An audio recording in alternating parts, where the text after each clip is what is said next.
Bismillahirrahmanirrahim. Assalamualaikum warahmatullahi wabarakatuh. Nama saya Baid Najib Aufa dari kelas Sosiologi 1A dengan NIM 121800332 akan menjelaskan tentang catatan kaki, kutipan, dan daftar pustaka.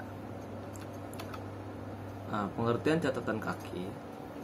Catatan kaki atau biasa juga dikenal dengan sebutan footnote merupakan keterangan dari kutipan yang ditulis dan terletak di bagian bawah lembar jurnal atau karya tulis ilmiah. Pada catatan kaki dijelaskan keterangan yang berkaitan dengan informasi dari kalimat atau tulisan yang dikutip di bagian atasnya. Meski sama-sama menyajikan sumber, namun catatan kaki ini dapat sumber pustaka memiliki perbedaan.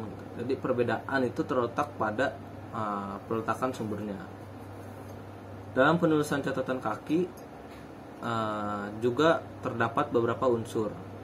Di antaranya nama penulis, judul, lalu tahun terbit, dan nomor halaman kutipan.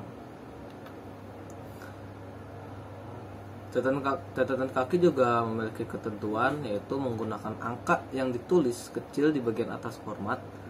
Kutipan seperti kuadrat ditulis secara berurut dari awal kutipan sampai akhir. Lalu mencantumkan nama penulis, tahun terbit, judul buku, nama penerbit, kota penerbit, dan halaman dari kutipan. Lalu tidak menuliskan gelar pengarang, dan judul buku ditulis centang miring. Lalu ada jenis-jenis catatan kaki. Yang pertama ada ibid, yaitu singkatan dari ibidium, berarti bahwa kutipan yang tertera adalah sama dengan yang sebelumnya. Lalu ada opcit, singkatan dari operasi sintati, yang memiliki arti dalam karya yang lebih dikutip, digunakan untuk menunjukkan sumber atau buku yang mudah dilampirkan dan diselingi oleh sumber lain. Lalu ada locit,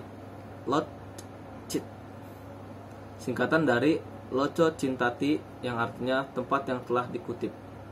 Ini digunakan untuk sumber pustaka berupa yang sudah diselingi sumber lainnya. Jadi tidak terdapat penulis halaman karena sumber tempatnya sama. Lalu ada pengertian kutipan. Pengertian kutipan menurut Kamus Besar Bahasa Indonesia adalah pengambilalihan kalimat atau lebih dari karya tulis lain untuk bertujuan ilustrasi atau memperkokoh argumentasi tulisan sendiri. Ada juga menurut para ahli, yaitu menurut Kraft, kutipan merupakan pendapat atau pernyataan dari seorang yang didokumentasikan oleh orang lain.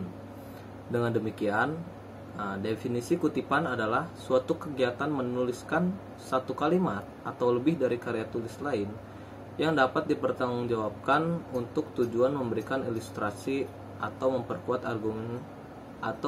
argumen penulis dan menyusun karya ilmiahnya. Fungsi kutipan itu ada 4, yaitu sebagai sebuah landasan teori dalam tulisan ilmiah. Yang kedua, berfungsi sebagai penguat argumentasi penulis. Yang ketiga, berfungsi sebagai sarana untuk menjelaskan sebuah pernyataan di dalam tulisan ilmiah. Yang keempat, sebagai pembuktian atas sebuah pendapat dalam tulisan ilmiah. Lalu di sini ada jenis-jenis kutipan. Kutipan langsung. Yang pertama ada kutipan langsung. Kutipan langsung itu dilakukan dengan menulis sama persis gagasan atau ide penulis yang dikutip. Yang kedua ada kutipan tidak langsung. Penulis kutipan tak langsung dilakukan dengan kalimat yang dibuat sendiri oleh penulis tanpa mengubah makna gagasan ide yang diambil. Yang ketiga, kutipan langsung singkat. Kutipan ini ditulis dalam jumlah yang tidak lebih dari 4 baris. Ini benar-benar singkat ya. Lalu ada cara menulis kutipan. Cara menulis kutipan itu ada, pertama cara menulis kutipan langsung kurang dari 4 baris. Yang pertama itu kalimat kutipan harus diintegrasikan dengan teks. Yang kedua, jarak antar baris kutipan adalah 2 spasi. Yang ketiga, kutipan diapit dengan tanda kutip atau petik 2. Yang keempat, setelah kutipan jangan lupa menulis sumber berupa nama pengarang, tahun terbit, dan nomor halaman yang di dalam tanda kurung itu. Lalu ada kutipan langsung lebih dari 4 baris. Cara membuatnya itu pertama, menulis kutipan dipisahkan dengan jarak 3 spasi dari teks. Yang kedua, jarak antar baris kutipan adalah 1 spasi. Yang ketiga, kutipan boleh diapit dengan tanda kutip atau petik. Sebenarnya enggak juga nggak apa-apa sih.